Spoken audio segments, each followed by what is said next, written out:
47세에 갑자기 내 인생은 지옥이 되었습니다. 아니, 정확히는 지옥이 시작된 날이 언제인지도 모르겠습니다. 오늘 이 이야기를 하는 것이 맞는지도 확신이 서지 않지만 혹시라도 누군가에게 도움이 될까 하는 마음으로 용기를 냅니다. 모든 것은 지난해 11월 어느 평범한 화요일 아침에 시작되었습니다. 8시 30분, 평소와 다름없이 출근하려고 양복을 입고 있던 순간이었습니다. 갑자기 가슴 한가운데에서 바늘로 찌르는 듯한 통증이 왔습니다. 처음에는 잠깐 아픈 줄 알았는데 곧이어 속에서 무언가 올라오면서 구토가 시작되었습니다.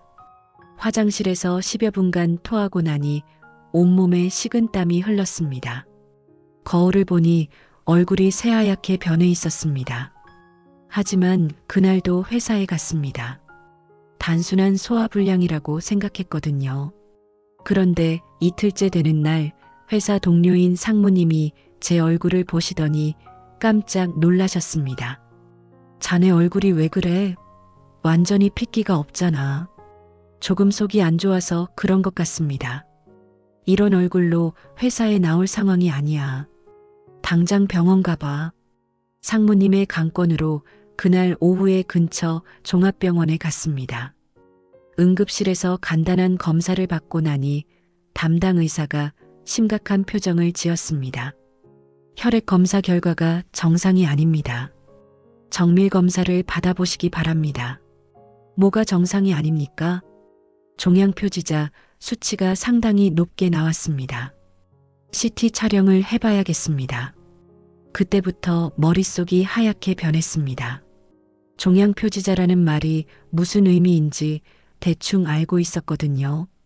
CT 촬영을 받고 20분 정도 기다리니 의사가 다시 저를 불렀습니다. 모니터에 제 뱃속 영상이 나와 있었는데 의사는 한 부분을 가리키며 말했습니다. 여기 보시면 췌장 부위의 종양으로 의심되는 음영이 보입니다. 크기가 약 3cm 정도 되고요. 그럼 암일 가능성이 높다는 말씀이신가요? 조직 검사를 해봐야 확실하게 알 수 있습니다. 하지만 가능성을 배제할 수는 없습니다. 병원에서 나와 차 안에 앉아서 아내에게 전화를 걸었습니다. 제 목소리는 떨리고 있었고 손도 덜덜 떨렸습니다. 여보, 응, 왜? 지금 병원에 다녀왔는데 췌장에 종양이 있다고 해. 전화 너머로 잠시 침묵이 흘렀습니다. 뭐, 무슨 소리야? 그냥 스트레스성 위염 같은 거 아닐까? 의사가 조직 검사해야 한다고 해. 암일 가능성도 있다고. 에이, 설마. 당신 아직 40대잖아. 너무 예민하게 생각하지 마. 아내의 목소리에는 걱정보다는 당황스러움이 더 크게 느껴졌습니다. 그때만 해도 저는 아내의 반응이 당연하다고 생각했습니다. 갑작스러운 소식에 어떻게 반응해야 할지 모르는 것이 당연하다고요. 집에 도착했을 때 아내는 저녁을 준비하고 있었습니다. 평소와 다름없는 일상적인 모습이었습니다. 오늘 검사 어땠어? 생각보다 심각한 것 같아. 일주일 후에 조직 검사 결과 나온다고 해. 그래, 뭐 별거 아닐 거야. 요즘 스트레스 많이 받았잖아. 아내는 여전히 대수롭지 않게 생각하는 것 같았습니다. 하지만 저는 이미 인터넷에서 췌장암에 대해 찾아봤고 생존율이 매우 낮다는 것을 알고 있었습니다. 그날 밤 잠이 오지 않았습니다. 만약 정말 암이라면 앞으로 어떻게 될지, 치료는 가능한지, 아이들과 아내는 어떻게 될지 온갖 생각이 머릿속을 맴돌았습니다. 일주일이 지나고 결과를 들으러 병원에 갔습니다. 이번에는 아내도 함께 갔습니다. 담당 의사는 조직 검사 결과지를 보면서 천천히 말했습니다. 췌장 선암으로 확진되었습니다. 다행히 1기 단계로 보이고 다른 장기로의 전이는 없는 상태입니다. 그 순간 아내의 얼굴이 하얗게 변했습니다. 제 손을 꽉 잡았는데 손바닥에 식은땀이 가득했습니다. 그럼 치료는 어떻게 해야 하나요? 즉시 수술을 시행하고 그 후에 항암 치료를 병행해야 합니다. 일기라서 완치 가능성이 있습니다. 하지만 쉽지 않은 과정이 될 것입니다. 생존율은 어떻게 되나요? 전체 췌장암의 5년 생존율은 약 16% 정도이지만 일기의 경우 조기 발견이므로 더 나을 수 있습니다. 환자분이 아직 젊고 건강 상태가 양호하니까 적극적인 치료를 받으시면 충분히 희망적입니다. 병원에서 나오는 길에 아내는 계속 침묵을 유지했습니다. 차 안에서도 한동안 아무 말이 없었습니다. 여보, 괜찮을 거야. 의사가 완치 가능하다고 했잖아. 응. 치료비 걱정은 하지 마. 건강보험도 있고 암보험도 들어놨으니까. 치료비가 얼마나 들어? 정확히는 모르겠지만 수술비랑 항암 치료비 합쳐서 보험 적용되어도 2천만 원은 들 것 같아.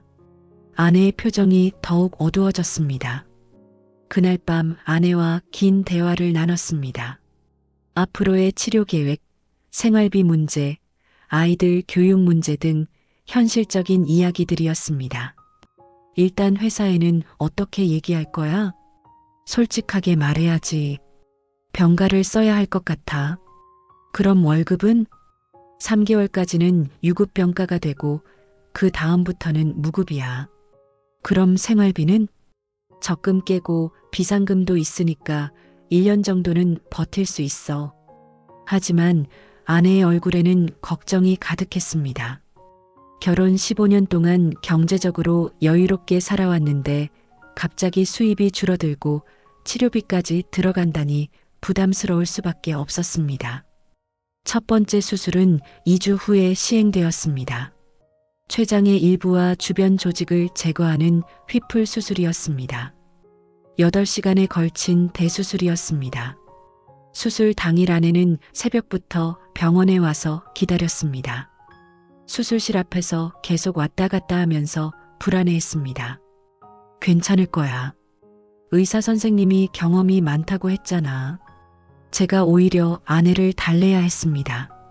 수술은 성공적으로 끝났습니다. 종양을 완전히 제거했고 주변 림프절에도 암세포가 발견되지 않았다는 좋은 소식이었습니다. 하지만 의사는 휘풀 수술의 합병증 가능성에 대해서도 설명해 주었습니다. 수술은 잘 끝났지만 이 수술의 합병증 발생률이 40% 정도 됩니다. 며칠간 상태를 지켜봐야 합니다. 다행히 심각한 합병증은 없었지만 회복 과정은 생각보다 힘들었습니다. 하지만 회복 과정은 생각보다 힘들었습니다. 수술 후 2주 동안 중환자실에 있어야 했고 일반 병실로 옮긴 후에도 1달 가까이 입원해야 했습니다. 그 기간 동안 아내는 매일 병원에 와서 간병을 해주었습니다. 밤에도 병실에서 함께 지냈습니다. 제가 음식을 제대로 못 먹으니까 죽을 끓여서 가져오기도 했습니다. 고마워. 정말 미안해. 뭘, 당연한 거지. 그때만 해도 아내는 정말 헌신적으로 돌봐주었습니다. 퇴원 후 바로 항암 치료가 시작되었습니다. 2주에 한 번씩 병원에 가서 항암제 주사를 맞아야 했습니다. 한 번 치료받을 때마다 4시간씩 걸렸습니다. 첫 번째 항암 치료를 받은 날부터 제 몸은 급격히 변하기 시작했습니다. 무엇보다 먼저 머리카락이 빠지기 시작했습니다. 샤워할 때마다 배수구에 머리카락이 뭉텅뭉텅 빠져 있었습니다. 2주 만에 대부분의 머리카락이 빠져서 거의 대머리가 되었습니다. 식욕도 완전히 사라졌습니다. 평소 좋아하던 음식들도 냄새만 맡아도 속이 미식거렸습니다. 억지로 먹어도 금방 토해버렸습니다. 구토와 설사가 계속되었습니다. 하루에 10번도 넘게 화장실을 드나들었습니다. 밤에도 자다가 깨서 화장실로 뛰어가야 했습니다. 체중이 급격히 줄어들었습니다. 원래 75kg이던 몸무게가 1개월 만에 60kg으로 줄어들었습니다. 옷들이 모두 헐렁해져서 새로 사야 했습니다. 무엇보다 힘든 것은 극심한 피로감이었습니다. 조금만 움직여도 숨이 차고 어지러웠습니다. 계단 한층 올라가는 것도 힘들어서 엘리베이터를 기다려야 했습니다. 이런 상황에서 아내의 변화를 느끼기 시작했습니다. 처음 몇 주간은 병원에 함께 가주었지만 점차 핑계를 대며 오지 않기 시작했습니다. 오늘은 아이들 학원 데려다 줘야 해서 못 가겠어. 회사에서 급한 일이 생겨서 못 가.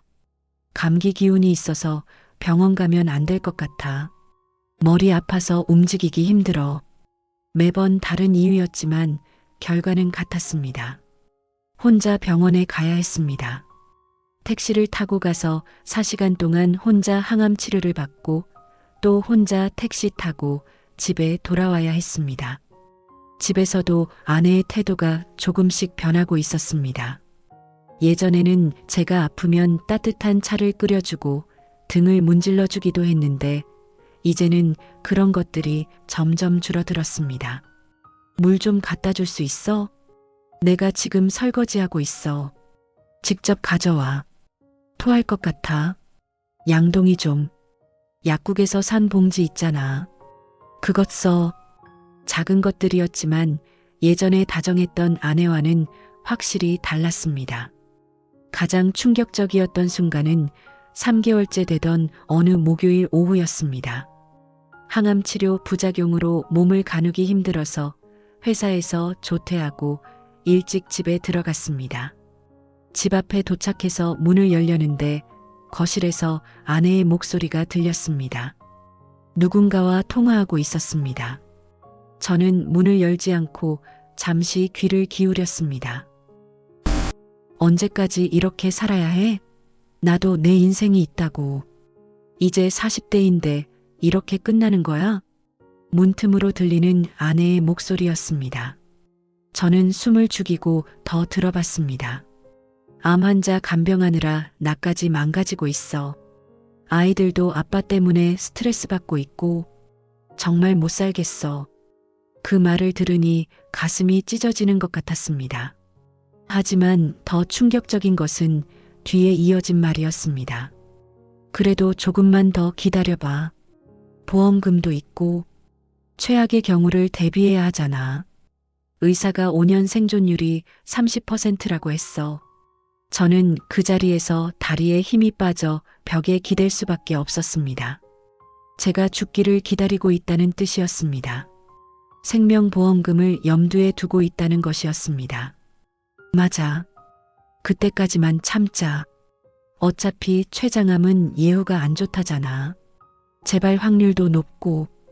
더 이상 들을 수 없어서 조용히 계단을 내려갔습니다. 근처 카페에서 1시간 정도 시간을 보낸 후에 다시 집에 들어갔습니다. 일찍 왔네?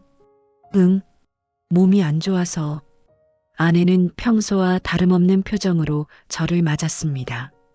방금 전 통화 내용을 들었다는 것을 전혀 눈치채지 못하는 것 같았습니다. 그날 밤 저는 아내와 대화를 시도했습니다.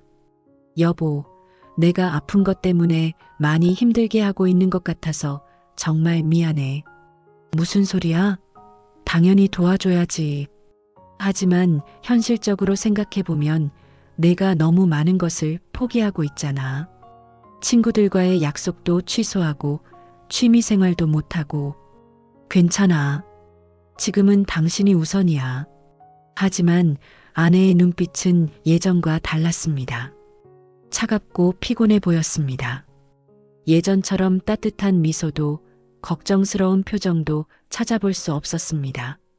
그 다음 주부터 아내는 자주 외출하기 시작했습니다. 처음에는 친구들과의 만남이라고 했습니다. 오늘 고등학교 동창들이랑 만나기로 했어. 언제 들어올 거야? 늦지 않게 들어올게. 하지만 점점 설명도 없이 나가는 일이 잦아졌습니다. 어디가? 그냥 바람 쐬러. 언제 들어와? 모르겠어. 답답해서 집에 있기 힘들어. 4개월째가 되면서 아내의 외출 시간이 더욱 길어졌습니다. 오후에 나가서 밤 늦게 들어오는 일이 많아졌습니다. 그러던 어느 금요일 밤 아내는 평소보다 훨씬 늦게 들어왔습니다. 거의 11시 30분이 넘어서였습니다. 문이 열리면서 들어온 아내를 보고 저는 깜짝 놀랐습니다.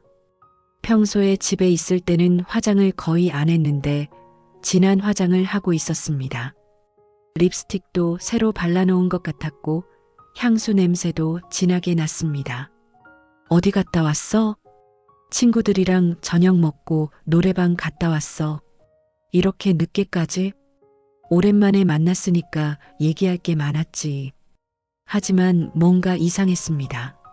술 냄새는 나지 않았는데 남성용 향수 냄새가 은은하게 풍겼습니다. 그리고 평소에 잘 안 하던 화장을 왜 이렇게 진하게 했을까 하는 의문이 들었습니다. 그 다음 주부터 아내는 핸드폰을 항상 들고 다니기 시작했습니다. 예전에는 충전할 때 거실 탁자에 놓고 샤워할 때도 그냥 두고 갔는데 이제는 화장실에 갈 때도 가져갔습니다. 밤에 충전할 때도 침실이 아니라 거실 소파 옆에 두었습니다.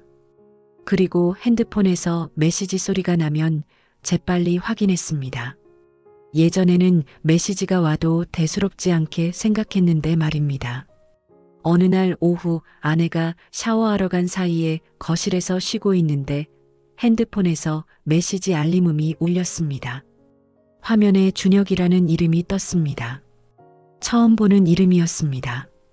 아내 회사 동료 중에 그런 이름이 있었나 싶어서 기억을 더듬어 봤지만 떠오르지 않았습니다. 호기심에 몰래 핸드폰을 들어봤습니다. 잠금이 걸려 있어서 내용은 볼 수 없었지만 메시지 미리 보기에 일부 내용이 보였습니다. 오늘도 보고 싶어. 언제 만날 수? 그 순간 머릿속이 하얗게 변했습니다. 보고 싶다는 말이 단순한 친구 사이의 인사일 리가 없었습니다. 제 손이 떨렸습니다. 더 자세히 보고 싶었지만 잠금을 해제할 비밀번호를 모르겠고 아내가 샤워를 마치고 나올 시간이었습니다. 그날 밤 잠이 오지 않았습니다. 준혁이라는 이름이 머릿속에서 떠나지 않았습니다. 그리고 아내의 최근 행동들이 하나하나 떠올랐습니다. 잦은 외출, 진한 화장, 남성용 향수 냄새, 핸드폰을 항상 들고 다니는 것. 다음 날부터 저는 조심스럽게 아내를 관찰하기 시작했습니다. 혹시 제가 의심을 받는지 알아채지 못하도록 평소와 다름없이 행동하면서 말입니다. 일주일 동안 지켜보니 패턴이 보였습니다. 화요일과 금요일에는 거의 항상 외출했습니다. 그리고 그런 날에는 특히 신경 써서 화장하고 예쁜 옷을 입었습니다. 그러던 어느 날 다시 기회가 왔습니다. 아내가 화장실에 갔는데 핸드폰을 거실에 두고 간 것입니다. 평소에는 항상 가져갔는데 그날은 깜빡했나 봅니다. 제 마음은 두근거렸습니다. 확인해 봐야 할지 말아야 할지 고민되었지만 더 이상 의심 속에서 살 수는 없었습니다. 핸드폰을 들어봤는데 다행히 잠금이 풀려 있었습니다. 아내가 급하게 화장실에 가느라 잠금을 안 건 것 같았습니다. 메시지함을 확인해 봤습니다. 준혁과의 대화 내용이 있었습니다. 오늘 만날 수 있어? 남편이 병원 가는 날이니까 오후에 만나자. 좋아. 언제나 그곳에서? 응. 2시에 보자. 더 위로 올려보니 더 충격적인 내용들이 있었습니다.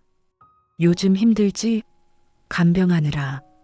정말 지쳐. 언제까지 일해야 할지. 남편 상태는 어때? 의사가 췌장암 전체 생존율이 16% 정도라고 했어. 하지만 일기 발견이니까 조금 더 희망적일 수 있다고. 그럼 많이 안 남았을 수도 있겠네. 그런 것 같아. 병원에서 6개월에서 1년 정도라고 했어. 그때까지만 참자. 조금만 더. 저는 그 자리에서 주저앉을 뻔했습니다. 아내가 다른 남자와 불륜을 저지르고 있었고 그 남자와 함께 제가 죽기를 기다리고 있었습니다. 더 위로 올려보니 더 구체적인 내용들이 있었습니다. 어제 보험 설계사가 와서 생명보험금 관련 설명해줬어. 얼마나 나와? 3억 정도. 암 진단비랑 사망보험금 합쳐서. 상당하네. 그럼 앞으로 계획 세울 수 있겠다. 응. 아이들 교육비도 해결되고. 제 눈앞이 캄캄해졌습니다. 아내는 이미 제가 죽은 후의 계획까지 세우고 있었습니다. 화장실에서 물 내리는 소리가 들렸습니다. 아내가 곧 나올 것 같아서 급히 핸드폰을 원래 자리에 놓았습니다. 뭐해? 그냥 TV 보고 있었어. 아내는 의심스러운 기색 없이 핸드폰을 들고 소파에 앉았습니다. 그날 밤부터 저는 정말 지옥 같은 시간을 보냈습니다. 옆에서 자고 있는 아내가 다른 남자를 생각하고 있을 것이라는 생각, 그리고 제가 빨리 죽기를 바라고 있다는 생각이 머릿속을 떠나지 않았습니다.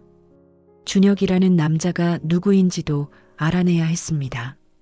아내의 회사 홈페이지를 뒤져보니 직원 소개 페이지에서 찾을 수 있었습니다. 경영지원팀의 정준혁 대리였습니다. 32살의 미혼 남성이었습니다. 사진을 보니 키가 크고 잘생긴 남자였습니다. 아내와는 같은 층에서 근무하고 있었습니다. 저도 몇 번 회사 행사에서 본 적이 있는 것 같았습니다. 그 후 일주일 동안 저는 조용히 더 많은 증거들을 수집했습니다. 아내의 행동 패턴, 외출 시간, 화장하는 정도 등을 자세히 관찰했습니다. 그리고 확신할 수 있었습니다. 아내가 정말 바람을 피우고 있다는 것을요. 가장 결정적인 순간은 5개월째 되던 어느 수요일이었습니다.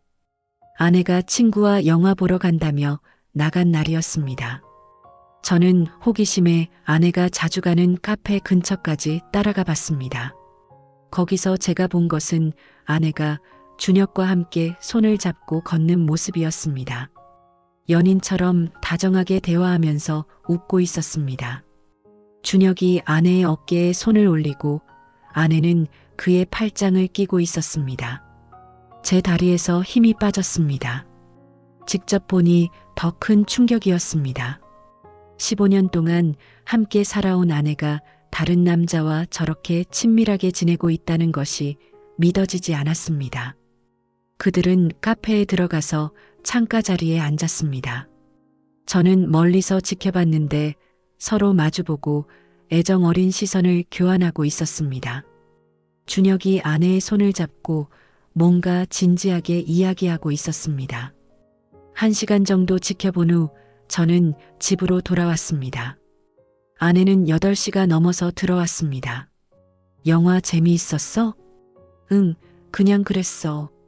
누구랑 봤어? 수진이? 응, 거짓말이었습니다. 수진은 아내의 절친한 친구인데 작년에 부산으로 이사 갔습니다. 그날 밤 저는 더 이상 참을 수 없어서 아내에게 직접 물어보기로 결심했습니다. 여보, 준혁이라는 사람이 누구야? 아내가 놀란 듯 제 얼굴을 쳐다봤습니다. 얼굴이 순간 하얗게 변했습니다. 그게 어떻게 알았어? 메시지 봤어. 우연히. 아내는 잠시 조용히 있다가 한숨을 내쉬었습니다. 언제부터 알았어? 2주 전부터. 직접 만나는 것도 봤어. 왜 그랬어? 내가 아픈 것도 모자라서. 아내는 눈물을 흘리기 시작했습니다. 하지만 그 눈물이 진짜 후회의 눈물인지 들킨 것에 대한 당황의 눈물인지 알 수 없었습니다. 미안해. 정말 미안해. 미안하다고 해결될 문제야? 나도 모르겠어. 어떻게 이렇게 됐는지. 언제부터야? 3개월 전부터. 어떻게 시작된 거야? 아내는 한참을 망설이다가 입을 열었습니다. 회사에서 당신 병 때문에 힘들어하고 있는데 준혁이가 위로해줬어. 처음에는 그냥 직장 동료로서 도움을 주려는 거였는데. 그래서 점점 의지하게 됐어. 집에서는 당신 간병하느라 힘들고 아이들한테도 신경 못 써주고 정말 지쳐 있었거든. 그래서 바람을 피운 거야? 그런 의도는 아니었어. 하지만 준혁이가 나를 이해해주고 내 얘기를 들어주니까 저는 더 이상 들을 수 없었습니다. 그럼 나랑은 언제부터 끝내려고 생각했어? 그런 게 아니야. 메시지 다 봤어. 보험금 이야기도, 내가 죽을 때까지 기다리자는 이야기도. 아내의 얼굴이 더욱 창백해졌습니다. 그건 그냥 힘든 마음에 남편 죽기를 기다린다고? 미안해. 정말 미안해. 하지만 아내의 사과가 진심으로 들리지 않았습니다. 들킨 것에 대한 미안함이지 바람을 피운 것에 대한 진정한 후회는 아닌 것 같았습니다. 그럼 이제 어떻게 할 거야? 아내는 한참을 고민하더니 이렇게 말했습니다. 모르겠어. 시간이 필요해. 시간? 내 마음도 정리해야 하고, 준혁이와도 정리해야 하고, 정리하고 나서 그때 다시 이야기하자. 그 순간 저는 아내의 마음이 이미 저에게서 떠났다는 것을 알 수 있었습니다. 시간이 필요하다는 것은 결국 이혼을 전제로 한 말이었습니다. 그날 밤 아내는 친정에 간다고 하며 짐을 쌌습니다. 아이들도 데려간다고 했습니다. 언제 돌아올 거야? 모르겠어. 생각이 정리되면. 아이들은 왜 데려가? 아이들도 이런 분위기에서 있으면 안 좋을 것 같아서. 그럼 나는 혼자? 미안해. 하지만 지금 상황에서는 이게 나을 것 같아. 아내와 아이들이 떠난 후 집은 완전히 조용해졌습니다. 그동안 아이들 소리에 시끄럽다고 생각했었는데 정말 조용해지니까 더욱 외로웠습니다. 혼자서 항암 치료를 계속 받아야 했습니다. 택시 타고 병원에 가서 4시간 동안 혼자 치료받고 또 혼자 집에 돌아오는 일의 반복이었습니다. 집에 와서도 아무도 없어서 더욱 힘들었습니다. 일주일 후 아내에게서 전화가 왔습니다. 이혼하자. 예상했던 말이지만 실제로 들으니 충격이었습니다. 왜 갑자기? 갑자기가 아니야. 일주일 동안 많이 생각해봤어. 다시 시작할 수 있잖아. 내가 치료만 끝나면. 아니야. 이미 늦었어. 준혁 때문이야? 그것만은 아니야. 우리 관계 자체가 이미 끝난 것 같아. 아이들은 어떻게 할 거야? 내가 키울 거야. 당신 상태로는 아이들 돌볼 수도 없잖아. 치료 끝나면 괜찮아질 거야. 언제? 1년? 2년? 그동안 아이들은 어떻게 해? 아내의 말에는 더 이상 망설임이 없었습니다. 이미 모든 것을 결정한 상태였습니다. 재산 분할은 어떻게 할 거야?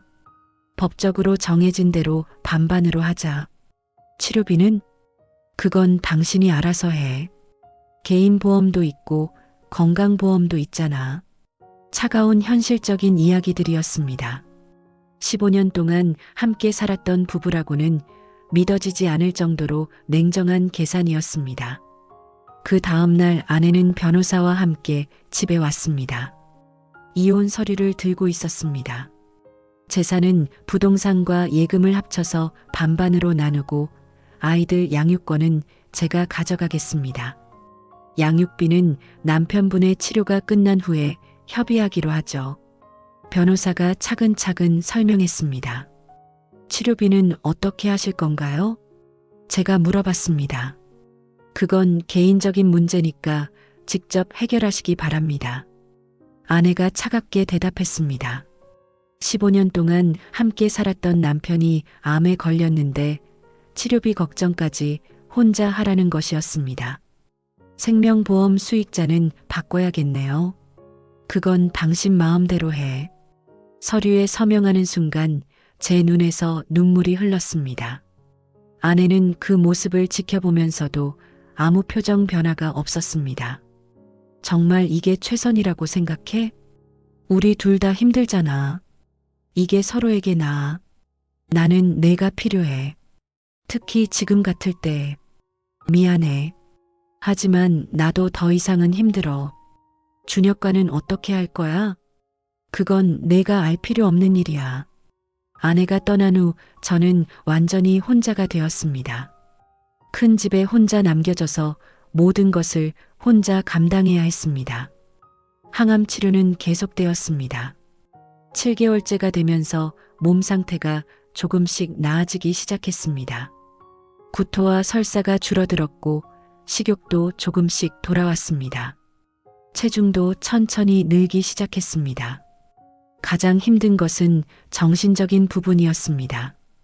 밤마다 혼자 침대에 누워 있으면 온갖 생각이 들었습니다.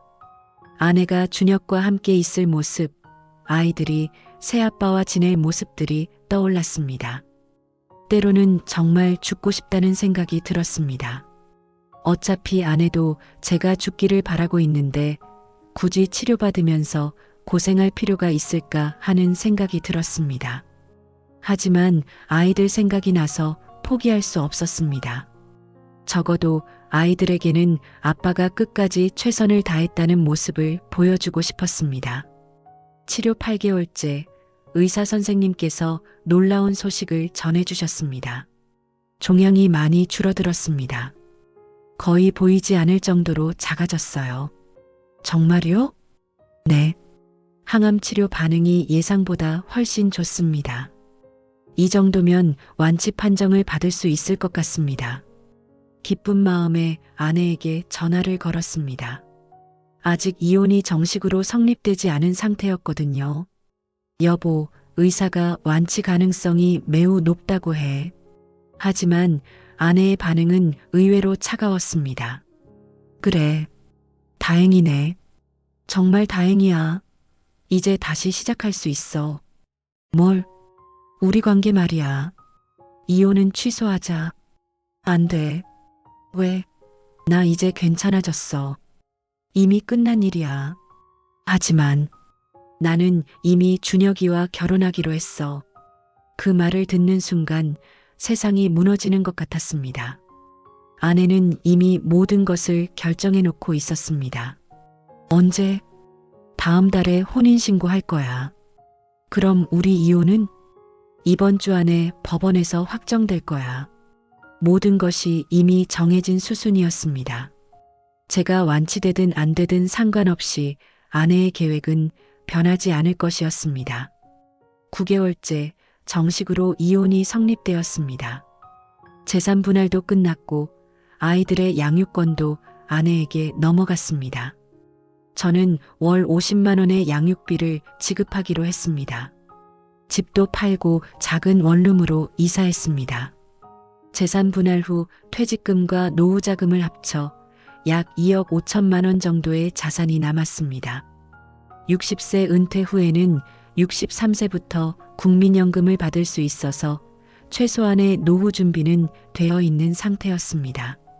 10개월째 완치 판정을 받았습니다. 정기검진만 받으면 되고 일상생활에도 전혀 문제 없다는 소식이었습니다. 직장에도 복귀할 수 있게 되었습니다. 하지만 기쁨보다는 허망함이 더 컸습니다. 이 좋은 소식을 함께 나눌 사람이 없다는 것이 슬펐습니다. 현재 저는 혼자 살고 있습니다. 치료는 모두 끝났고 직장에도 복귀했습니다. 동료들은 제가 혼자 암을 이겨냈다며 대단하다고 말하지만 저 혼자만 그 과정에서 잃은 것들을 알고 있습니다. 아이들과는 주말마다 만나고 있습니다. 처음에는 어색했지만 시간이 지나면서 많이 가까워졌습니다. 아이들도 처음에는 엄마와 새아빠 사이에서 혼란스러워했지만 지금은 적응한 것 같습니다. 아빠 아프지 마. 아이들이 가끔 이런 말을 합니다. 제가 다시 아플까봐 걱정하는 것 같습니다. 괜찮아. 아빠 이제 완전히 나았어. 정말? 정말이야. 의사 선생님이 확인해 주셨어. 아이들과 시간을 보내는 것이 지금 제 삶의 가장 큰 즐거움입니다. 전 아내는 이혼 3개월 후 준혁과 재혼했습니다. 아이들이 알려준 소식이었습니다. 새로운 집에서 새로운 가정을 꾸리고 있다고 했습니다. 가끔 길에서 우연히 마주칠 때가 있습니다. 서로 모른 척하고 지나가지만 아내의 표정을 보면 행복해 보입니다. 원망스러운 마음도 있지만 한편으로는 다행이라는 생각도 듭니다. 지금도 가끔 아내 생각이 납니다. 특히 몸이 아픈 날이면 누군가 곁에 있어 주었으면 하는 마음이 듭니다. 하지만 그런 날들도 점점 줄어들고 있습니다. 요즘은 새로운 취미도 생겼습니다. 등산을 시작했는데 산에 오르면 마음이 정말 평온해집니다. 맑은 공기를 마시고 아름다운 자연을 보면 살아있다는 것 자체가 감사하게 느껴집니다. 운동도 꾸준히 하고 있습니다. 헬스장에 다니면서 체력을 기르고 있고 요가도 배우기 시작했습니다. 건강했을 때보다 오히려 더 건강해진 것 같습니다. 새로운 사람들과의 만남도 있습니다. 등산 동호회에 가입해서 비슷한 나이대의 사람들과 친해졌습니다. 다들 각자의 사연이 있지만 서로 격려하며 지내고 있습니다. 가끔 생각해 봅니다. 아내가 끝까지 곁에 있어 주었다면 어땠을까 하고요. 함께 이 기쁨을 나눌 수 있었다면 얼마나 좋았을까 하고요. 하지만 지나간 일을 후회해봤자 소용없다는 것을 이제는 잘 알고 있습니다. 오히려 이 경험을 통해서 많은 것을 배웠습니다. 진정한 사랑이 무엇인지, 인생에서 정말 중요한 것이 무엇인지 깨달았습니다. 건강과 가족, 진정한 친구들의 소중함을 알게 되었습니다. 지금의 저는 이전보다 더 강해졌습니다. 혼자서도 충분히 행복할 수 있다는 것을 깨달았습니다. 물론 좋은 사람과 함께 한다면 더 좋겠지만 혼자여도 전혀 문제 없습니다. 가장 중요한 것은 건강입니다. 다시는 아프지 않기 위해 정말 많은 노력을 하고 있습니다. 금연은 물론이고 술도 완전히 끊었습니다. 건강한 음식만 먹고 규칙적으로 운동하고 있습니다. 정기검진도 빠뜨리지 않고 받고 있습니다. 스트레스 관리도 중요하다는 것을 배웠습니다. 명상을 배우기 시작했고 독서도 많이 하고 있습니다. 마음의 평화를 유지하는 것이 몸의 건강만큼 중요하다는 것을 깨달았습니다. 경제적인 계획도 새로 세웠습니다. 혼자 살게 되면서 생활비가 많이 줄었습니다. 아이들 양육비는 계속 지급하지만 그래도 충분히 여유가 있습니다. 남은 자산으로 안전한 투자를 해서 노후를 준비하고 있습니다. 앞으로의 계획은 단순하지만 확실합니다. 건강하게 살면서 아이들이 성장하는 모습을 지켜보는 것입니다. 아이들이 성인이 될 때까지 좋은 아빠 역할을 하고 싶습니다. 그리고 언젠가는 진정으로 저를 이해하고 사랑해주는 사람을 만날 수도 있을 것이라고 기대하고 있습니다. 급하지는 않습니다. 저 스스로가 먼저 완전해져야 한다고 생각합니다. 이 이야기를 하는 이유는 혹시 비슷한 상황에 있는 분들에게 조금이라도 도움이 되었으면 하는 마음 때문입니다. 아무리 절망적인 상황이라도 포기하지 않으면 길이 열린다는 것을 말씀드리고 싶습니다. 인생은 정말 예측할 수 없습니다. 하지만 어떤 시련이 와도 견뎌낼 수 있는 힘이 우리 안에 있다는 것을 믿습니다. 저는 그것을 증명했고 여러분도 할 수 있을 것입니다. 지금 제가 가장 소중하게 여기는 것은 오늘이라는 하루입니다. 어제는 지나간 일이고 내일은 아직 오지 않은 일입니다. 오늘 하루를 건강하고 행복하게 사는 것, 그것이 제 인생의 목표가 되었습니다.